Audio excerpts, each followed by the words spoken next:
Hi hello नमस्कार good morning, कसे आहात सगळे? आम्हाला काय धाड भरले आता. तुला कोण विचारायले? सकाळी उठून फ्रेश झाले आणि जे माझं रेग्युलर रुटीन आहे, yoga, meditation, skin care routine सगळं केलं. नंतर काम केले थोडा वेळ आणि मग नंतर आईने जेवण बनवलं होतं तर लंच करून घेतलं. नंतर संध्याकाळी चहा पिऊन आम्ही निघालो बाजार आणण्यासाठी.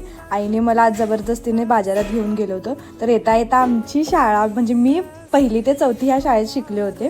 संध्याकाळी माझी बहीण ऑफिस सुटल्यानंतर घरी आली आणि मग आवरून आम्ही परत पार्सल आणण्यासाठी रेस्टॉरंटमध्ये गेलो होतो. कारण माझ्या ऑफिसमधून आज डिनर होतं आणि मग आमचं कसं असतं की ऑफिसवाले ना एक अमाऊंट देतात आणि त्याचा आपण डिनर घ्यायचा असतं. मग रेस्टॉरंटमध्ये अंकिताने ऑर्डर दिली होती. तिला जे आवडतं तेच घेते. कायम माझ्या तर आवडीचं कधीच काही नसते. काय काय काय पण सांगतेस? काय पण काय सांगितलं? तुझ्या आवडीचं नव्हतं, सगळं तुझ्याच आवडीचं होतं का? बस